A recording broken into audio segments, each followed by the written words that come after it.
choosing your peace, the peace that passes all understanding. For me, I chose my peace over situations that I felt that I needed to just pull away from. By nature, I am a person who likes to fix. When I was young, I would be that person where if my brothers got in any trouble, I was the one that's explaining to my parents what happened. I will be walking next to my brother, going into the front to explain and to talk. And I remember my dad was like asking me if I'm their lawyer, And when I was younger or coming up, when there were products that were defective and things of that nature, I would be the one that would maybe write into the company, "This is me." When my mom was traveling and the airline, the people, the TSA people, was very rude, very disrespectful to my mom, and she told me about it. I'm that person who writes the letters, and I remember writing to the executives, taking the time to write to the CEOs, and then it wasn't letters, but you could send them emails. And I remember mom calling me one day and telling me that she had received a big box of chocolates and some other little nice things to apologize for her experience. Okay, I think she said they sent a card that said something, a little something to sweeten your experience or something to that effect. But the point that I'm making is that is me. I am the person that I am going to get to the bottom of a matter. I'm going to try to fix it. I'm going to work on it. Just a fighter by nature, okay? Everything is not, it's not everything I am quick to engage in. And it does take me a while before I do that. But when I finally do it, I'm getting down to the bottom of it. So having that in my mind, when certain things will happen, I found myself over time being more tolerant than I should have been. And when you add in the level of maturity where I was spiritually, I would think that, okay, God says to forgive, so that's what I'm supposed to do. I'm supposed to forgive. God says to love, so this is what I need to do. I need to love. And then, maybe I'll reflect on myself and I will think, well, I wasn't always, I've done things wrong too, or just think of mistakes and errors that I've made, and maybe this is why this is happening, or maybe I can be more tolerant because I'm not perfect and all of this. So you combine all those things in addition to the misconception of the Word of God, what it means, and even the genuine love I have for these individuals, then I found myself just being open to so much nonsense. And some of it I would have never dreamed to have been nonsense. Some of it I had never dreamed to be toxic or toxicity, because I wouldn't even, this stuff about narcissism and toxicity, these are things that I am just learning about, I would say, in the past 4 years, okay? But when you're growing up and when you're with your friends and when you're in your teenage years, in your early adulthood, I'm not thinking anything of that. I'm just looking at what's happening and then trying to figure out how I need to respond. And I found the way that I respond, especially if it's someone that's near and dear to me, I am going to, I realized that I was living this life where I want to get along. I want to get along. So if that means I need to apologize, even if I feel like I didn't really do anything wrong, or I felt like we were equally responsible, I'm going to take that 100%. I thought just being let down was just a part of life, which it is. But it was more than that. There was this feeling of, I didn't realize somewhere deep down inside there was just an unhappiness, but I desperately wanted to maintain these relationships. And so I just thought I could just adjust. And a lot of these behaviors and practices were not really clear to me until eventually as I went through this time when the Lord just kind of pulled me into himself. It was when the Lord began to just peel back some layers and show me some things about me. But ultimately, I chose my peace. I chose my peace over anything I would have hoped for, if that makes sense. I remember I did a video recently and I spoke about this where the Lord was like, Arlene, I want you to let go of the things that you want so badly. I don't think you realize how desperately you want these things that you were willing to just get egg on your face. You're willing to get pie in your face. You're willing to get punched in the gut, because you think this is what you're supposed to do. But let me show you a different way. And it was through this time that the Lord began to really pull back layers and began to show me some things. And eventually I began to learn about toxicity, narcissism, gaslighting, flying monkeys, all those things. But before I learned the practical lessons, the Lord really began to teach me and began to just download in my spirit what I was actually doing. And as I told you guys in that last video that I did a week or so ago, guys, I chose my peace. And I didn't realize when the Lord was having me to walk away from some individuals that I was really choosing my peace, because that terrified me. The thought of walking away, shutting a door from what I've always known was very difficult and very hard for me to do. And I wouldn't do it for a bit. But when I did it, immediately I felt this peace. There was no one called me, or it, like, meaning something did not happen that would have explained that kind of peace. Because what it was, I dreaded the thought of disconnecting. I was literally terrified at that thought. And I was supposed to have done it a while, some time back. And I just kept saying, God, I'm not sure. I was just thinking, no, that must just be me. It must be something I want to do, which technically, no, I wouldn't want to do that. But when I finally took that leap of faith and I did it, and I remember saying something like, Lord, if this is something that I'm supposed to do, then when the cable guy comes over or the internet guy comes over today, let him ask me, I forgot what I have asked, but nothing that he would have asked. For example, he's not saying, oh, what's your password, or can I have the remote? He's going to ask that. It was something really unusual. And, I said, Lord, if this is something you want me to do when the cable guy come, then let him ask me XYZ. I can't remember. And that the guy did ask me something, and it just went over my head. It wasn't until maybe a day or two later, I just realized what the guy said. I'm like, oh my gosh, he did actually. That was my confirmation, but I still didn't do it. I was like, I don't know. But let me tell y'all something. When I finally did it, I sat there, I'd never forget. I was at home, I was in my room, and the Lord was like, go ahead and do it. And what that entailed was changing my number. And I was like,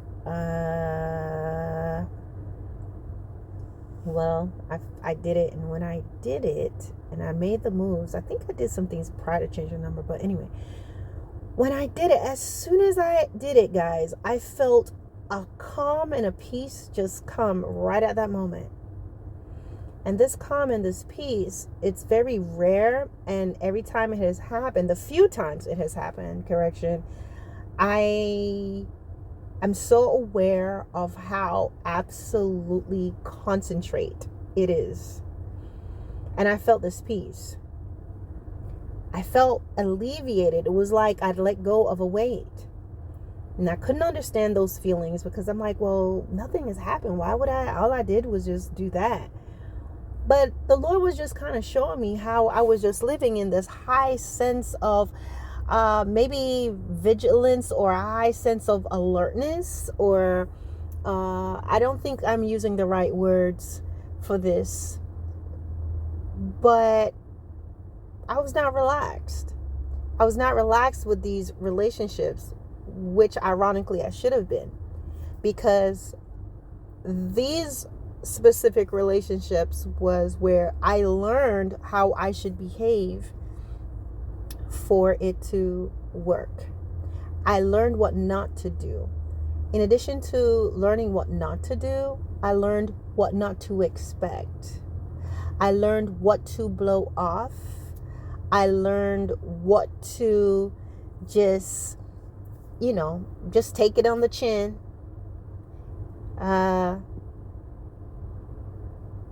You begin to think certain behaviors are normal, or if it's not, you just don't worry about it, because as long as I can maintain this relationship, then that's okay. Okay? You learn what to say, what not to say. You learn when you need to step back and all of that. And from that time on, it's just been peace.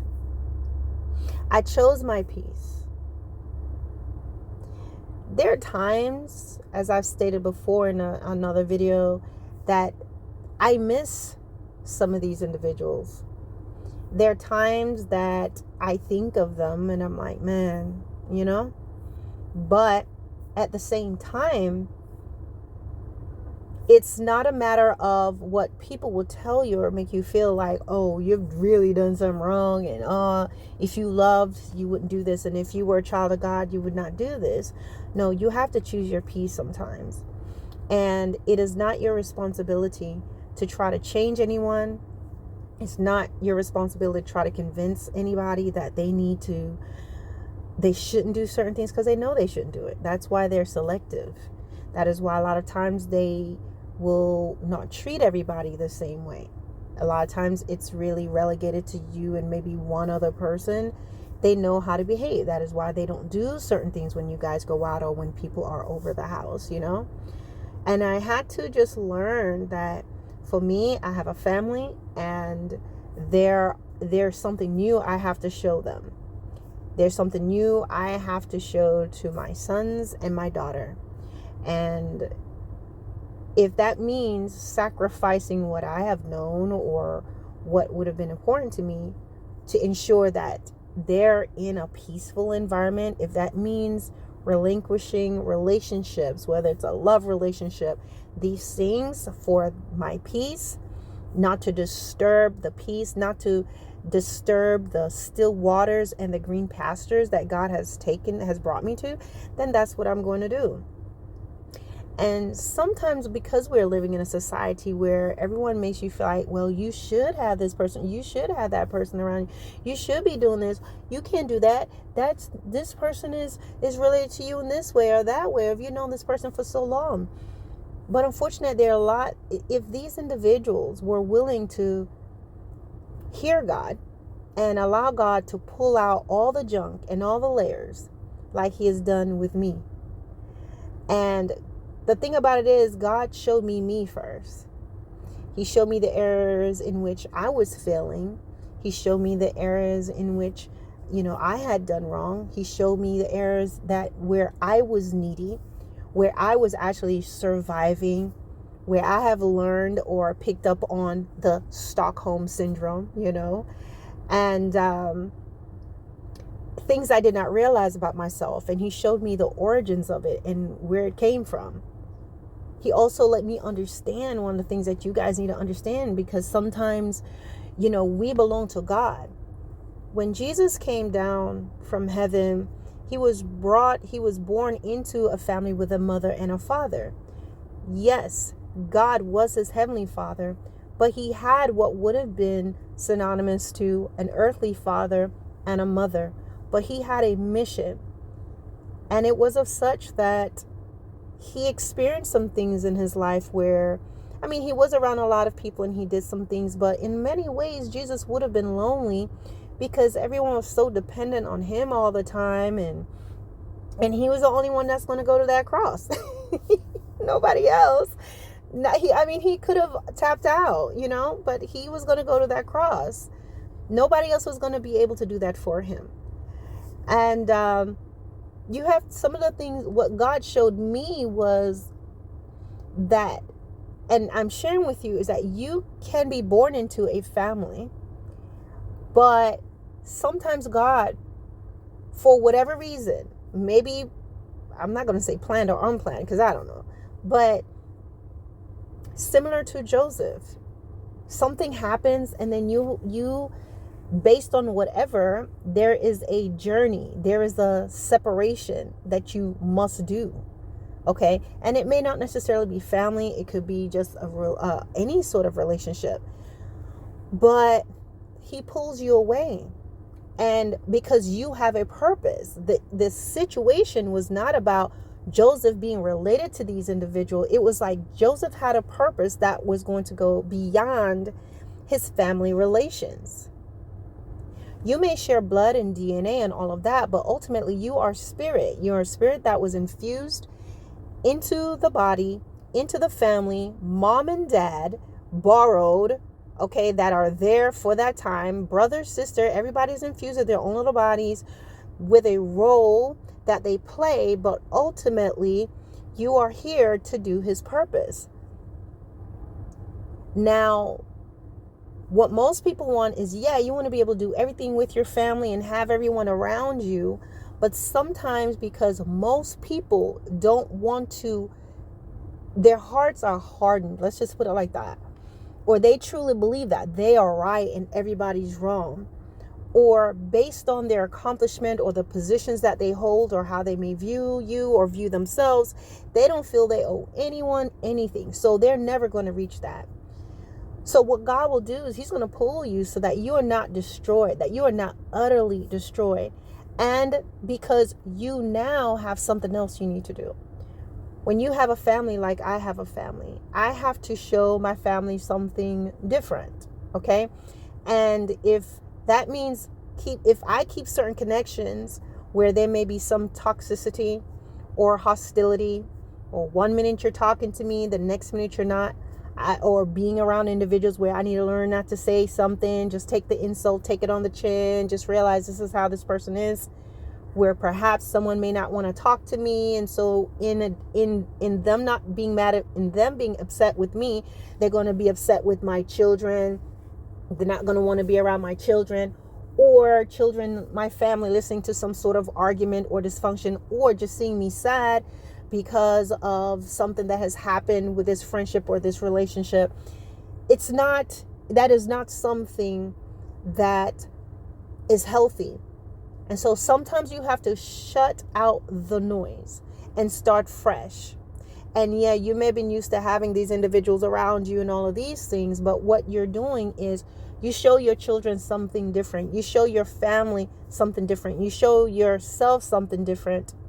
Because in some cases where you have like family members that are troublemakers and they're loud and they're vindictive, you're trying to coexist with them. You're thinking you showing them God's love and keeping them around is what to do. But what they do is you're bringing them into what I will call your promised land. God has brought you to this place of peace, but you done brought the Philistines with you that don't belong there. Okay. Instead of understanding, like, no, they have not earned this. They have not done the work. They have not been on the pottery wheel. They have not submitted themselves to God.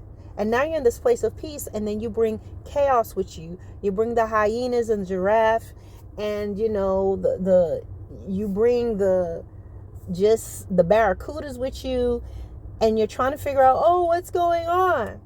God did not tell you to bring these individuals. You see, Joseph's family was able to come to him and be with him. Do you notice that Joseph became second in command from the king, from the Pharaoh, okay? The Lord did not send Joseph back. He didn't say, go on back. What happened at that point was there was a famine. And sometimes maybe it will take a famine for those family members or that person to finally get it, to bring them around to you. And when they came, they did not recognize Joseph because he did not attack and he did not say, look at me now. Ooh, okay, let's see how it go now. You need wheat? No, I don't think so. He didn't do anything like that. So they didn't recognize him. But one thing that they showed was remorse and sadness. And they had learned their lessons from what they had done. So they did not want to repeat history by submitting their little brother Benjamin to the fate and to the things that had happened with Joseph. They knew that their father could not take it. And so what happened is, my point is that there was a genuine change of heart with them. And when there was a genuine change of heart shown by action, okay, Joseph did not immediately just say, oh, come on in, guys. He did not immediately reveal himself. He did not immediately invite them into the private area, the inner chambers of where he was at, where he was able to remove his regalia and reveal to them who he was.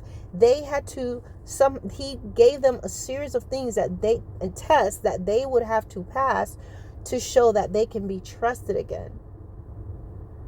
But you see, the famine, and I'm speaking this figuratively, not necessarily literally starving.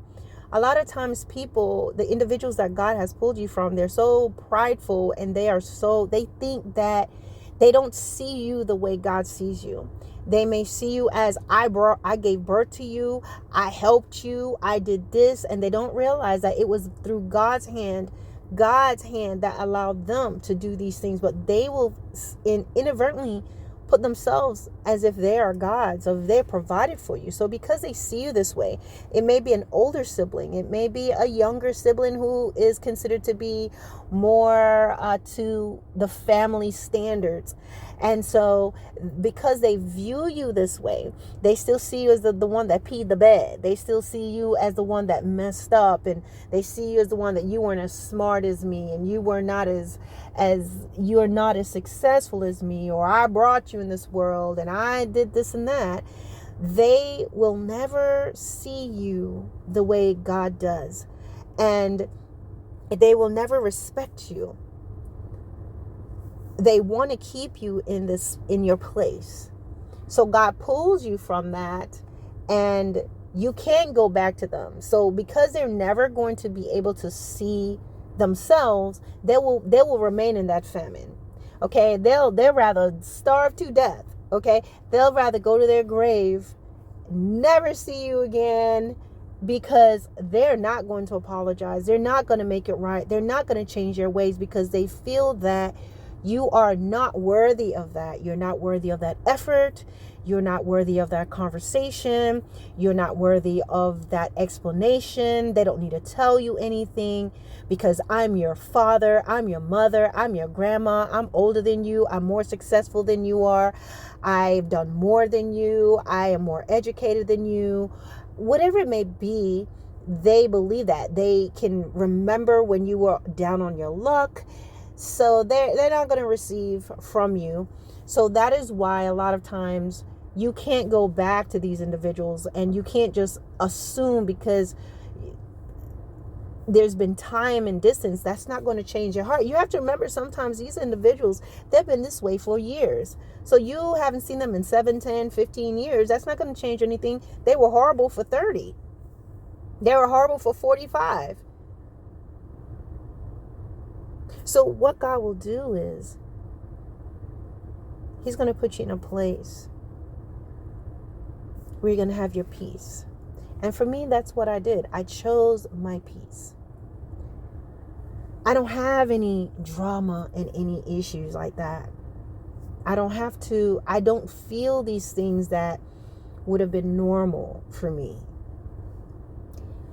And a lot of it would have been perhaps psychological, or just thinking it's normal. This is normal. And sometimes you have to really figure out what are your norms?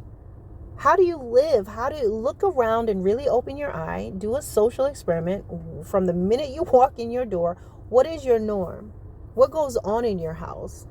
What goes on when you get around your family or your friends or you're in this relationship? What's the norm? And you're going to find that there's certain behaviors that you think is normal that's absolutely abnormal. Not only is it abnormal, it's dysfunctional. And you're going to learn that you're merely surviving. You will learn when to shut your mouth. You've learned that. You have been taught and you've been conditioned to learn when to shut your mouth. You've been taught and conditioned that you should not share your accomplishments. You've been taught and conditioned to expect disappointment. Don't expect this person to show up. Don't expect this person to really do for you. Don't expect to be loved and respected. Don't expect an apology.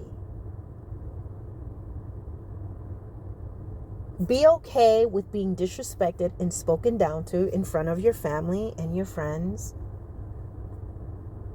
Expect to be shut down in front of everyone at the family gatherings. Expect to stay after everyone's eaten and go in the kitchen and clean up by yourself and get everything done. Expect that you would have done everything that you're supposed to do, and expect that no one thought to leave you any of the food. Everyone ate it up, everybody packed it up, and expect to be okay with that. Sometimes you're merely surviving. But I'm telling you, sometimes when God is telling you and He's speaking in your heart to pull away, it is for your own good. You're frightened of it sometimes because this is all you've known. But I want you to understand that when God pulls you away, where you're not in captivity, He's setting you free. Sometimes people want to stay in captivity. They're captive. You may be captive and you don't even know it.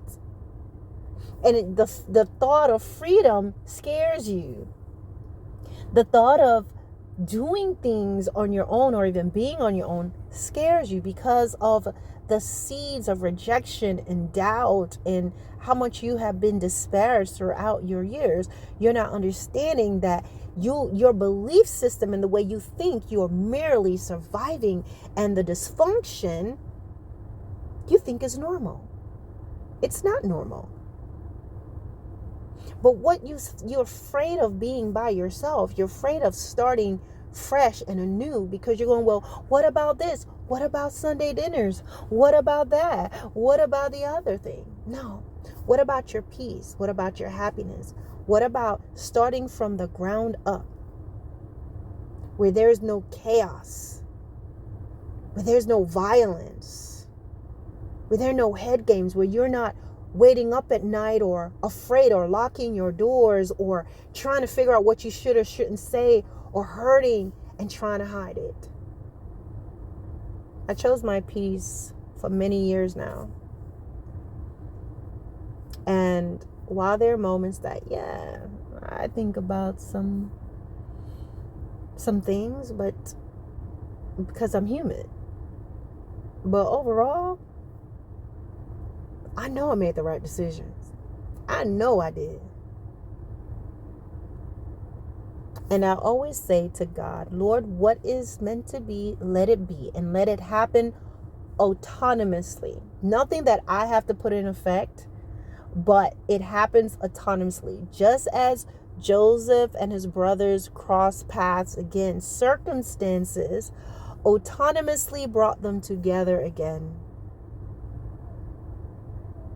Choose your peace. Understand the character of God. And when you read your Bible, if you don't have the understanding of God, and if you're not led by the Spirit of God, the word, which is a double-edged sword, you will drive it right through yourself and destroy yourself because you didn't have the wisdom to understand how to wield it and how to weigh a matter and how to be able to discern who and what is before you and what you need. We're all souls and we all have a purpose, and that includes your children. And we're not here to be nannies to petty people or individuals who has in many ways become hardened and disobedient and defiant to God, who just happen to have had some kids or happen to meet you as a friend or as someone they want to attach themselves to as a partner. And then now, because they're living in such defiance, they're destructive beings. But based on their title and their positions and how you feel and your physical attraction to them or the commonalities you may share with them, you now think that being godly and being a Christian means that you are supposed to allow them to crucify you over and over again and be this martyr. You will become so abused by these people that you'll be no good for the situations where God may need you to be a sacrifice. Why? Someone's already broken your legs. All right, guys. Hope this makes sense. Peace.